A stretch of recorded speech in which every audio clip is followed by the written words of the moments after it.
Okay. All right. Good morning. My name is Bill Chu. I'm a professor at the University of North Carolina, Charlotte, and my student Jing Jay is and I are gonna be here talking about secure programming support in IDE. We're at OWASP, so we all know software vulnerabilities is a big issue. Developers needs to learn more, but our focus is a little bit more. It's going to be really focused on how to prevent errors by developers, and we all know that even the most experienced developers do make mistakes. So from our perspective, that today's tool support for secure programming has really primarily focused on static analysis and dynamic analysis, which for the most part works like old compilers, where it's you run your analysis, you diagnose the problem, and you fix the problem. So they tend to be very reactive. So what we wanted to look at is how to proactively support programmers avoiding mistakes in the first place, as opposed to fixing them retroactively. And by doing so, we want to include the developers in the security loop. So we started out by researching literature on previous work in terms of studies on why people make mistakes in programming, not just security mistakes, but programmers make bugs all the time. We all have debugged.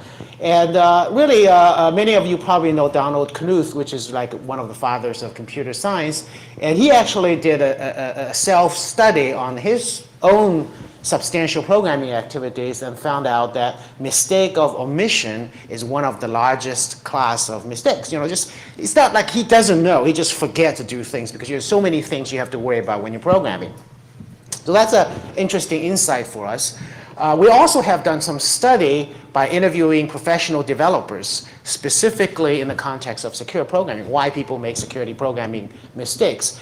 And what we found, interestingly, is there's a disconnect between conceptual understanding. Many of the programmers we interview, professional programmers, understand security, understand secure programming. That's important. I think that's sinking in.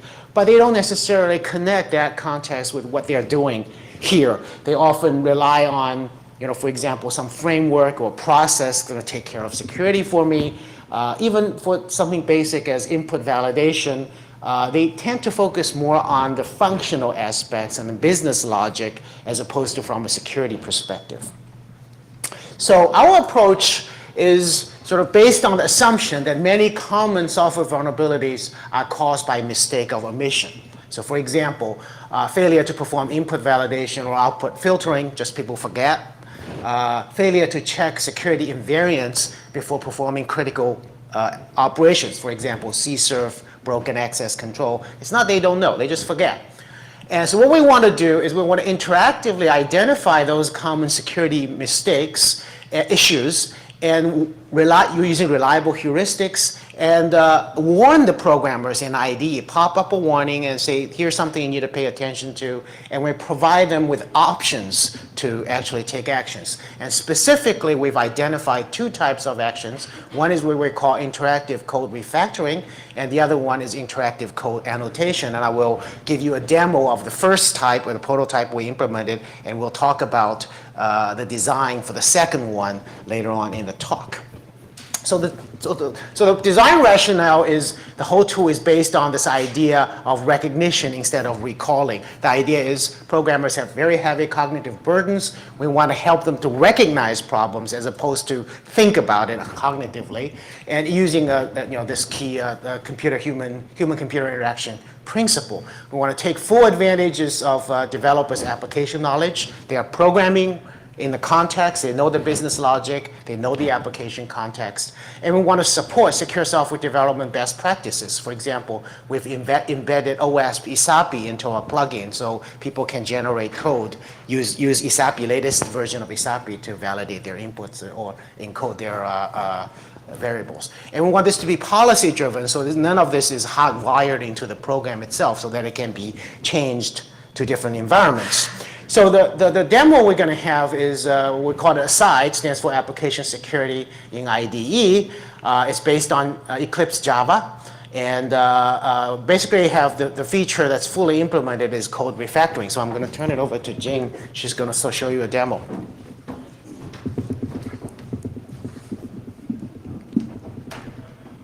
All right, so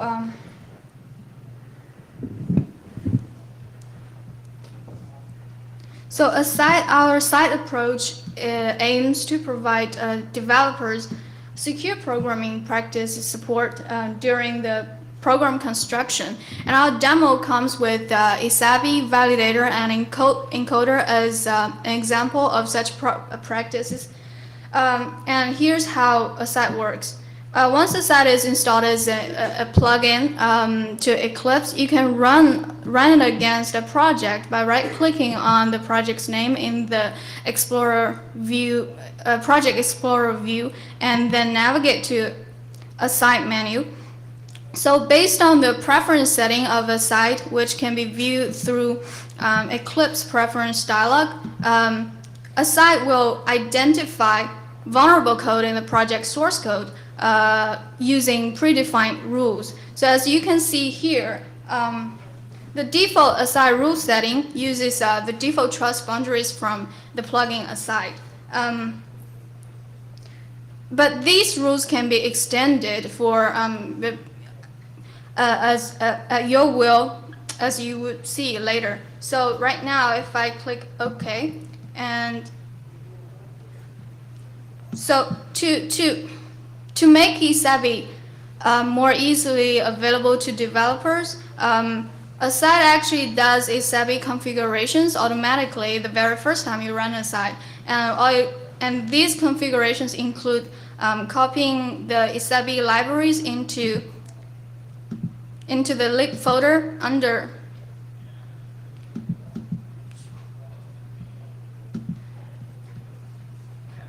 the project, and also putting those libraries onto the project's class path, and also generating copies of all the configuration files of eSABI.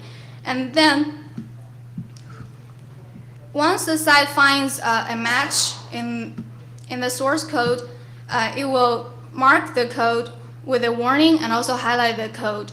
As you can see here in this transaction servlet, there are 4 parameters that retrieve the string from HTTP request through the method invocation get parameter. And this is actually a common source for untrusted inputs. This aside warns you immediately after invoking this function in your code. So if you delete the function or the statement, the warning will go away. But aside doesn't just stop here. If you hover over the highlighted code or click on the warning, you will get I'm not sure whether you can see it.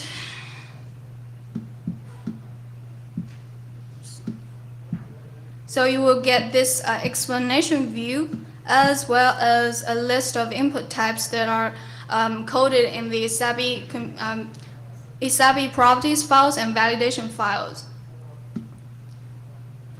So through this explanation view, you'll get an idea of what the problem is. For instance, why the code is vulnerable, and what consequences you may have if you don't take care of them, and well, how can you go approach and fix the problem. So if you want to roll out of your own solutions, no problem. You can go ahead and write your own code to address the warning. And aside doesn't stop you from doing that. But aside can also provide you the code generation mechanism to generate code for you to deal with, to address the warning. And it's very easy. All you need to do is to select an appropriate input type from this list and just click on that. So for instance, for this doc name variable, I'll just go ahead and choose, say, CIF string. And this is a rule from eSABI. And if I click on that, a segment of code will be generated, and this code actually employs eSABI's validators get valid input API to validate this stock name. And this code, generate code, is just like the other code, which is subject to modification. You can put your own exception handling code here. And as you may notice that after I Upon my selection of one of the solutions from the list, this warning disappears. So if I undo this process, the warning will show up again. Sometimes untrusted inputs are encapsulated in some sort of composite data type, such as data structure, rather than a primitive data type, such as string. So it's only reasonable it's only reasonable to warn developers when the untrusted input gets extracted from the data structure, and that's how a site does it. So, for instance, this request.getParameter map is a very good example. So we first, let me see, comment use these instead of the invocations of getParameter to retrieve the parameters from the HTTP request. Since a site's default trust boundary policy do not cover request.getParameter map this method invocation, so you need to extend the default rules to add your own ones. So to that end, all you need to do is to right click on the project and you go navigate to aside, and then you add aside rules. Aside will create a folder named aside rules under your project, and all the rules are written in XML, and this trust boundaries.xml file is where you need to put the rules in. So for the sake of time, I've already prepared the rules for getParameter map.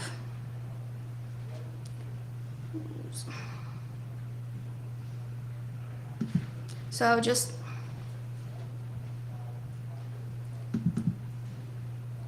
copy this, paste in, and save it. And then all you need to do is to tell aside that you want to use the rules that you just created by going to the preference setting, and then you say, okay, I want to use trust boundaries from the project under detection, and then you click OK, and then aside responds to the change by identifying vulnerable code by using both the default policies and also the extended ones that you just created.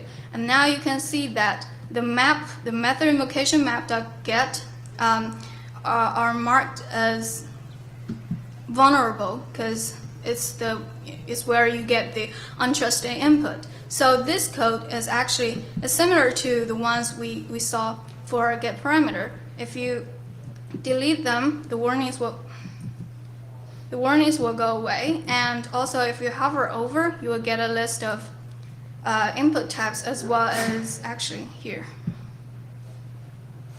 See, you will see the explanation view. And instead, besides input validation, ASAT also supports output encoding by identifying places where the application content gets output to software like web browsers. Here's an example at this line that the application variable part out is rendered to a web browser, which is a very common indicator of process scripting vulnerability. So when you hover over or click on the icon, you will get a list of encoding strategies from ASAP. And if you, for instance, for this case, I will choose HTML encoding, and then the code will be generated. The encoding code will be generated to address the warning.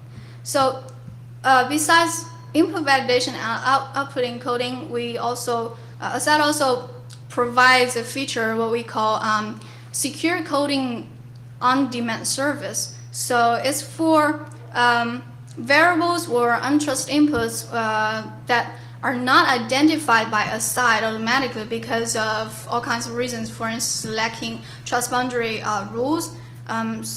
So for cases like that, all you need to do is to select, for instance, this one, you just select this variable and then right click, and you will see in the context menu, you will see a menu item that is ASAP validator, and then the Menu items are the rules that can be extracted from a SABI for your validation. For instance, I'm going to choose safe string. So, and this will generate the same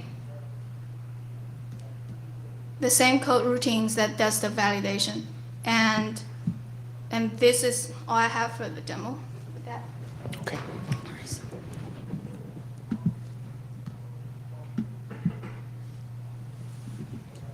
Thank you.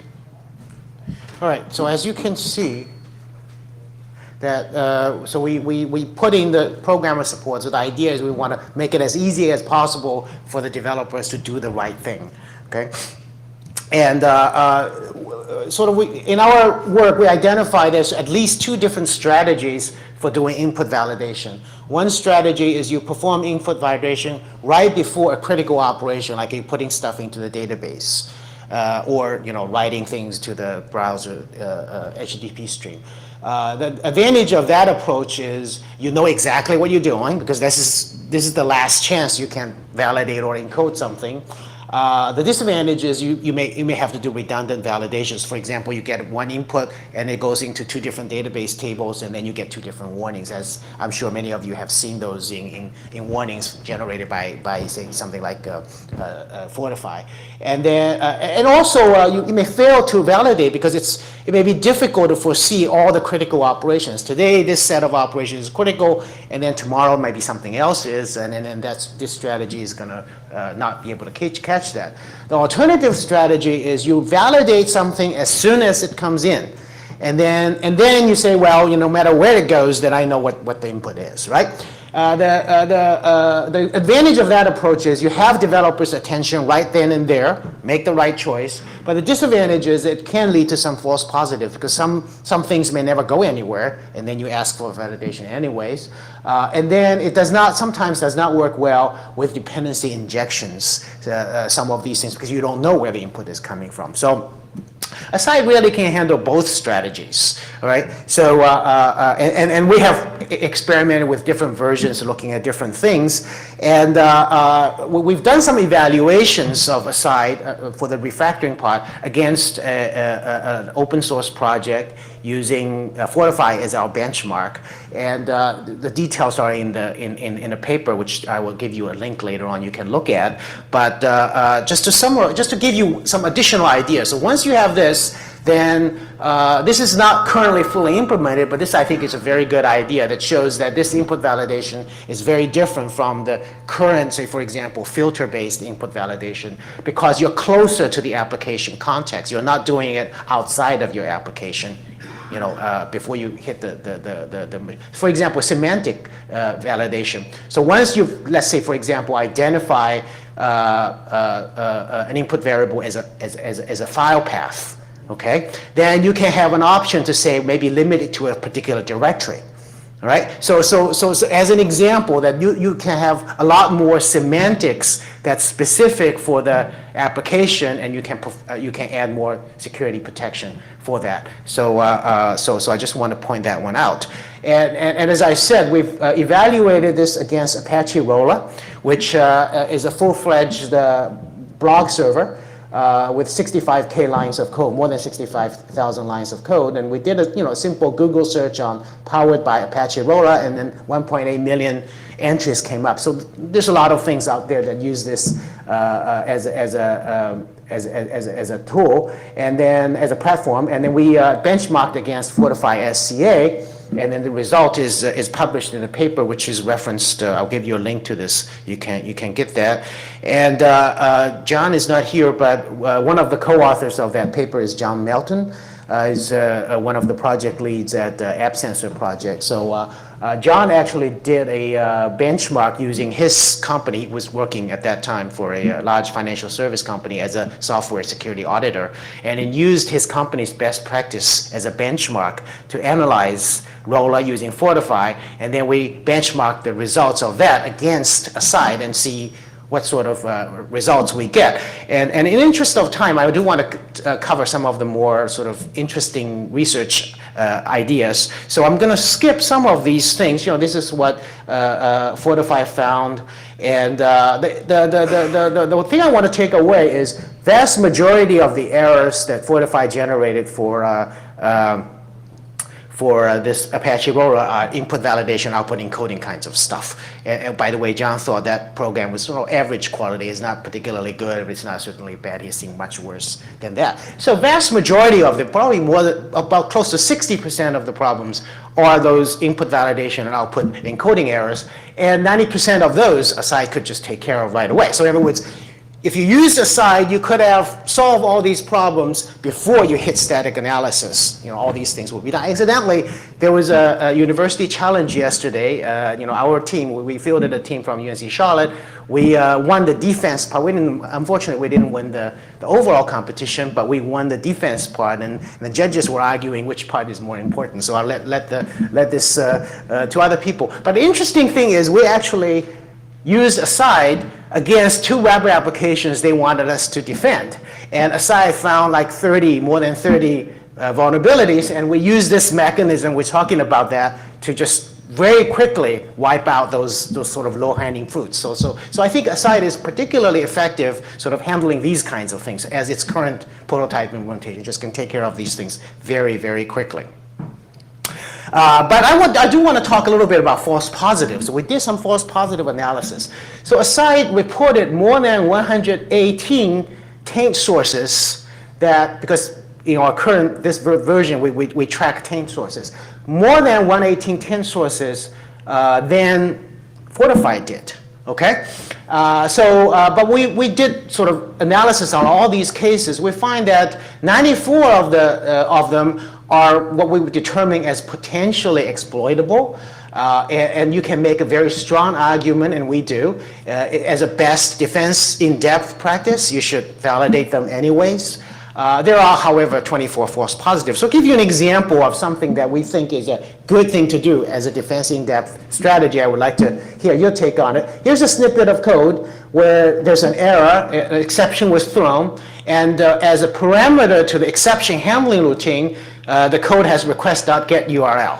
All right. Now this URL could have a JavaScript in it, and in this particular case, Fortify did not flag it because I suppose this URL didn't go anywhere, or this exception handling didn't do anything. But this could be, be the entry point for something like log poisoning. So we think this is a good practice, especially when there's very little overhead. You just click and generate some HTML encode code that would sort of prevent those kinds of things from happening as your software evolves. And, but it does have some false positives as the 24 cases. So for example, in this case, the code reads in a parameter, and that parameter is either going to be true or false. It's a Boolean test. So in all likelihood, this is probably harmless. You don't have to worry about it. But because we handle taint sources, we'll flag that as well. So there are some false positives. So just to quickly summarize the portion of code refactoring, and specifically within the context of the demo, is we're trying to address validation and coding issues at the time of development. Requires no specialized training. We do not assume developers know static analysis or anything like that. Everything is in situ, in the browser, in IDE. We want to be able to best capture application context. Want to save time fixing vulnerabilities that may be found as opposed to coming back to fix it later, as in most current best practices. And that we find it to be very effective. Vast majority of those errors we could actually detect and save. And we can save quite a bit of time in terms of in terms of workload for the auditors. So for example, about 1,000 out of 3,400 warnings Fortify would generate, we could have taken care of at the development time. So some practical implication for Aside. We believe that a tool like that can be a very good complement to static analysis. So you can generate, for example, you can generate cleansing rules. That's one of the big problems for weeding out warnings from static analysis is, how do you know that something has already been cleansed?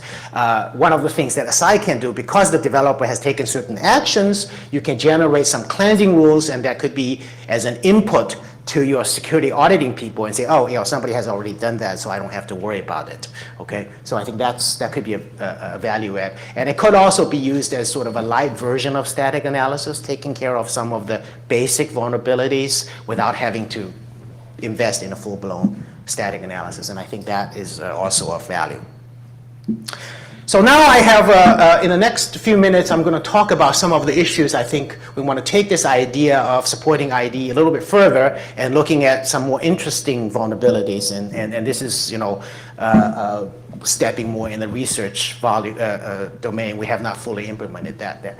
So again, going back to our premise, what we're trying to do is to remind developers of potential security issues and encourage them to take some actions.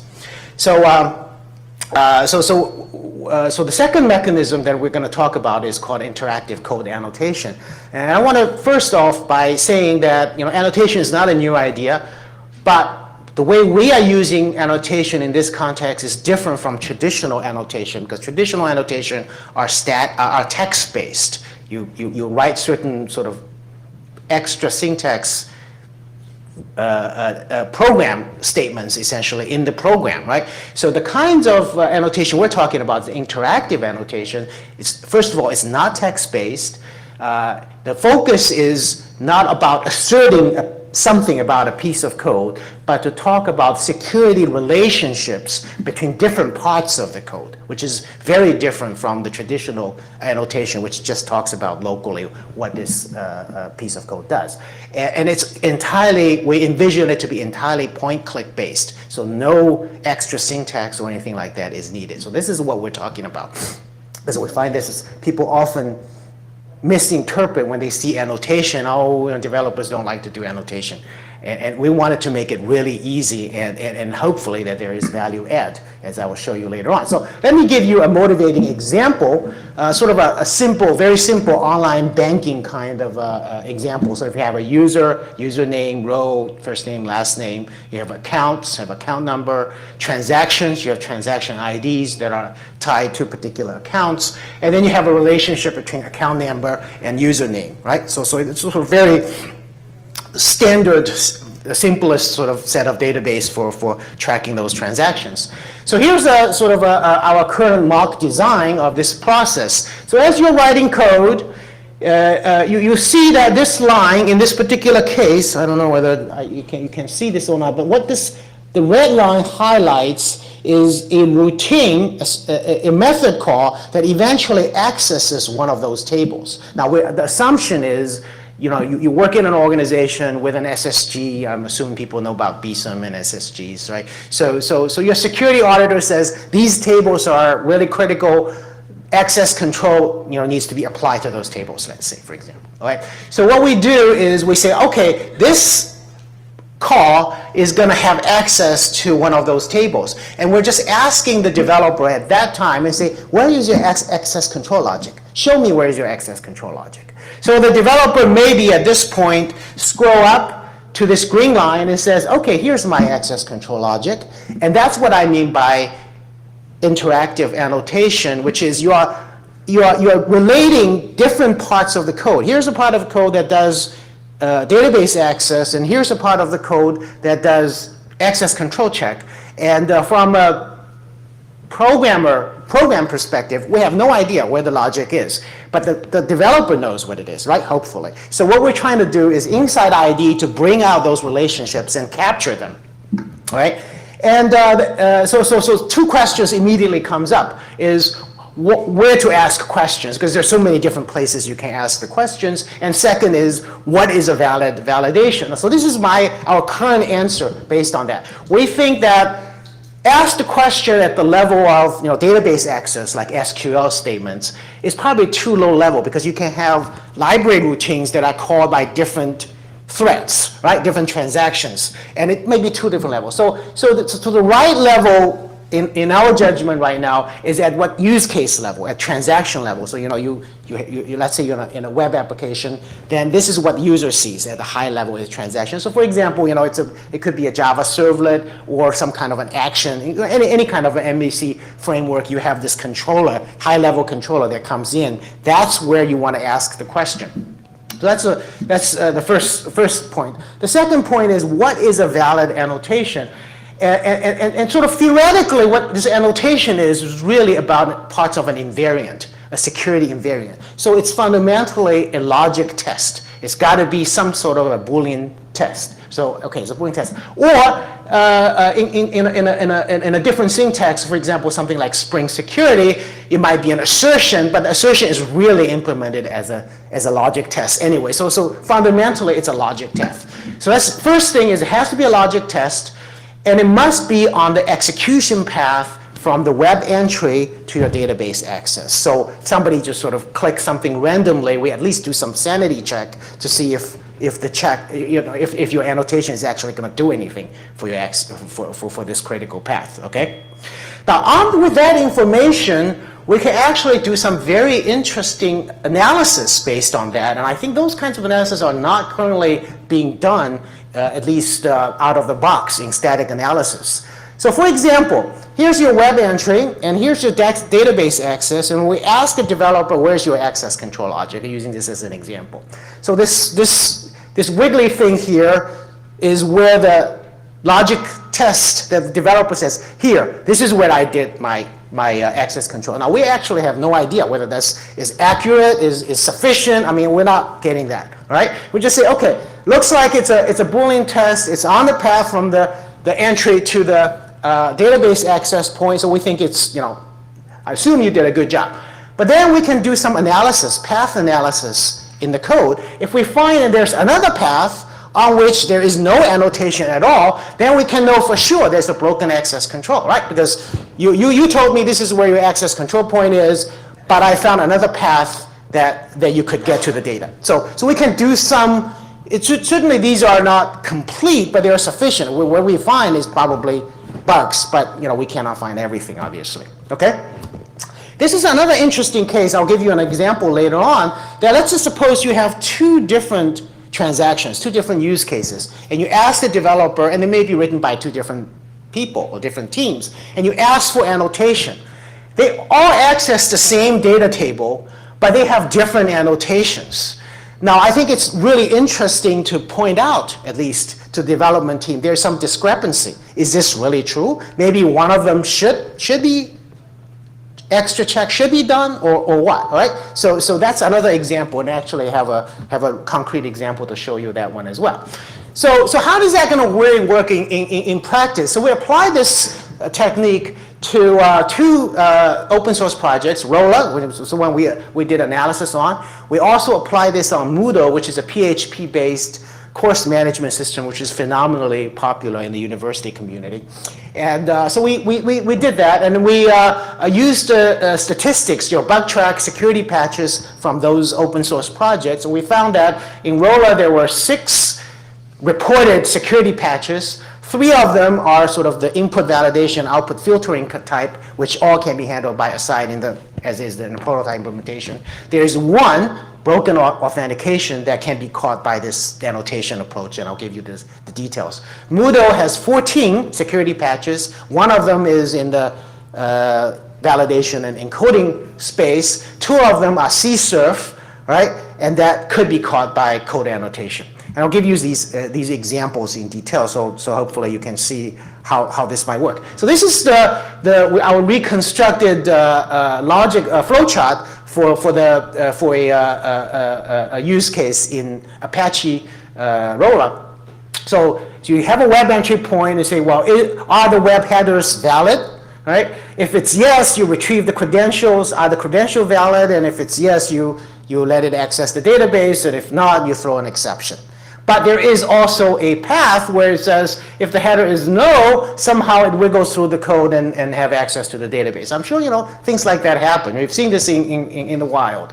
And so what we would have done is we would have, here's the do-get method in which leads to the database access point, and according to our rule, we would ask a question of line 52, because this routine, this method call, eventually accesses the database, right? And then the developer will be, in this case, suppose then, following the logic, there were actually 2 checks for user ID and password that says this is my access control logic, right? So they can annotate that here in this part of the code, but what we found was through this analysis that there's another path from the entry point to the database, so we can produce a warning as to this is a potential broken access control problem.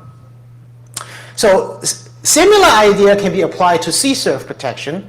So here's an example of changing an existing user's profile in Moodle. So Moodle is a very complicated role-based access control system, because you think about course management systems, you have TAs, you have professors, you have students, you have system administrators, people can post grades, and and it actually has to comply with FERPA and the privacy regulations. So this is a very complicated role-based access control model. So one of the things you do is have a user profile, right? So this is a classic CSRF attack against some professor's user profile. Let's say, for example, a student wants to change the grade. So what you do is, now we sort of cast this in from PHP to Java terms, because we don't have this written in PHP. So we sort of say, well, what we would have done if we had this in Java. So this is your PHP file, and then later on, this highlighted line is eventually wind up to call a routine that accesses the database, right? So we define the set of databases, and it changes the user profile. So the heuristic we would apply, the simple rule we would apply to deal with CSRF is whenever a web form submission contains an operation to update some database, some state of the server, then we would ask for annotation on CSRF protection logic. Just a reminder. Hey, it looks like this web form is doing something to the state. Where is your CSRF protection logic? And the programmer is going to have to do something. In this case, probably we'll ask this question in line 72, and then we'll pop this question. Now,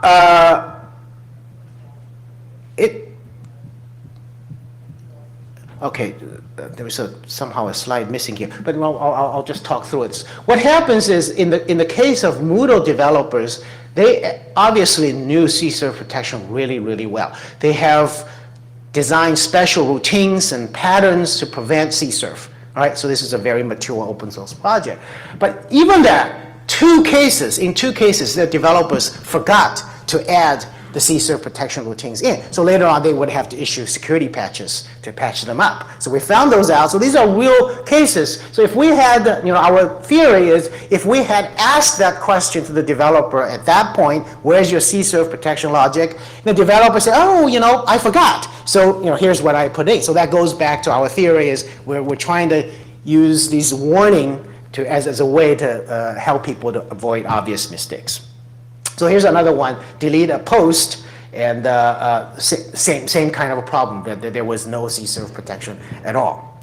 And this is what we call triangulation. This is another open source project. This was first reported at a security conference last year.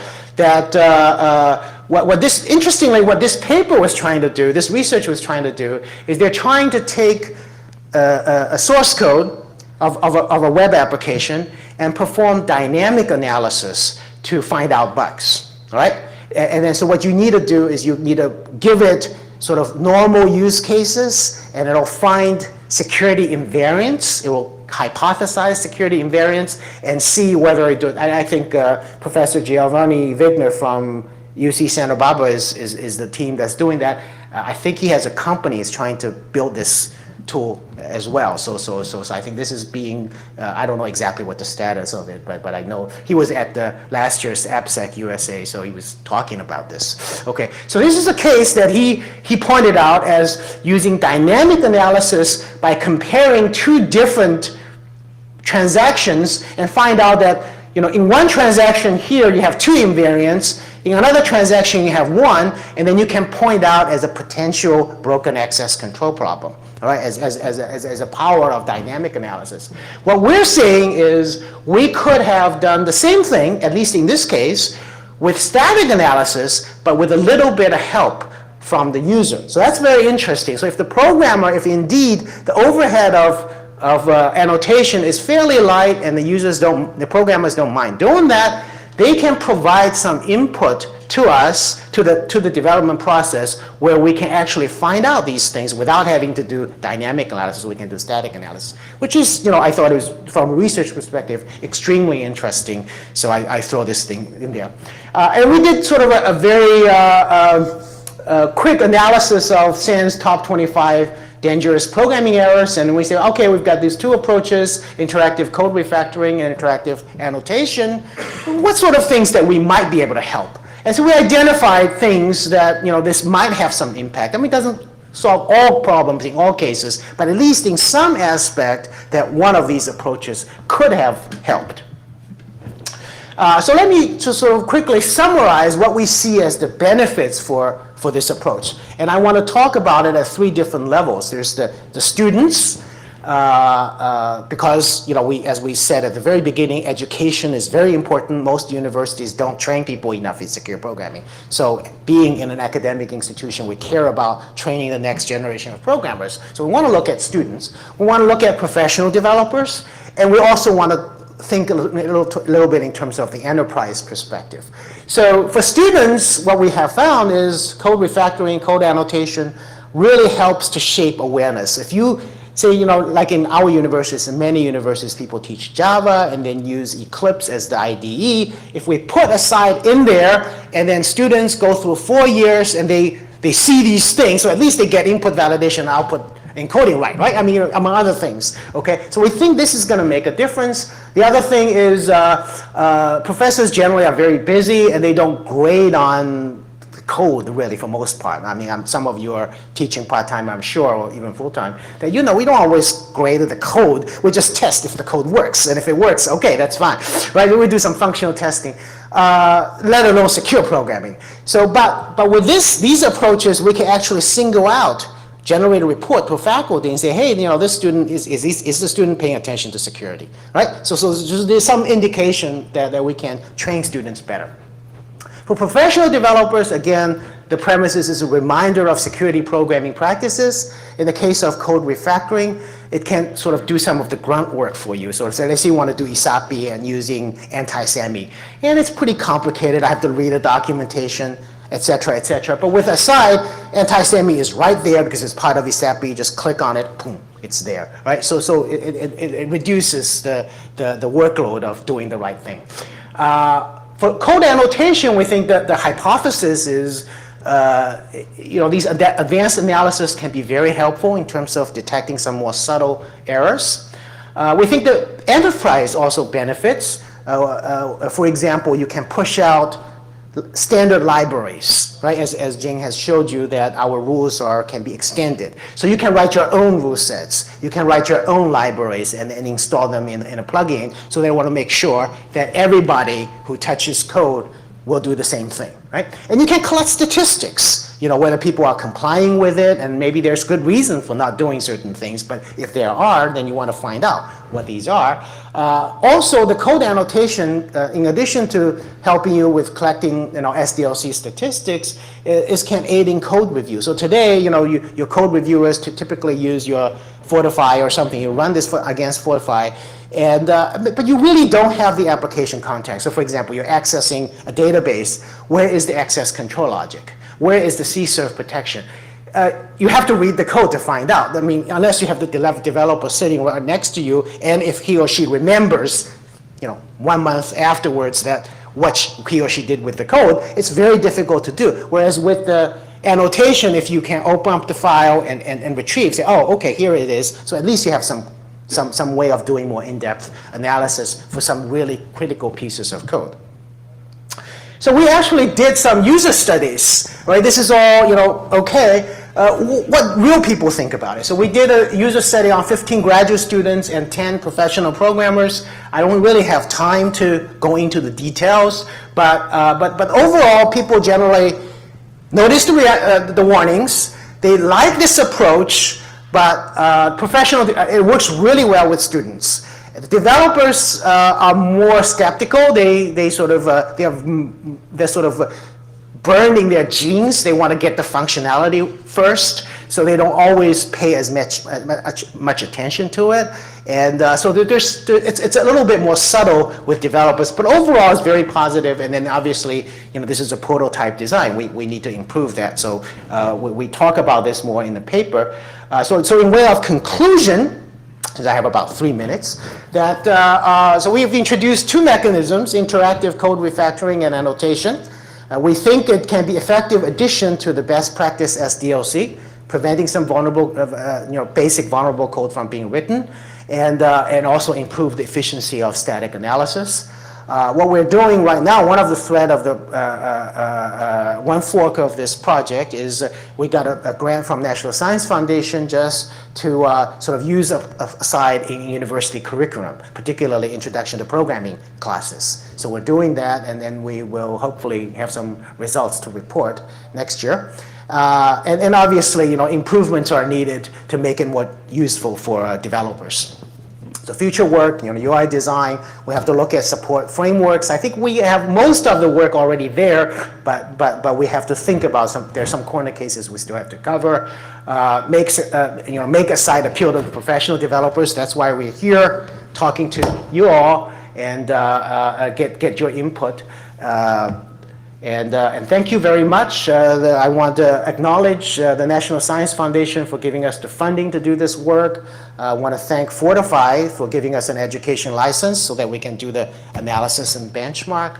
And your input above all, it's just like a minute or so, we can take a couple of questions. And here's the link. All the papers are available, and you can take a look at that.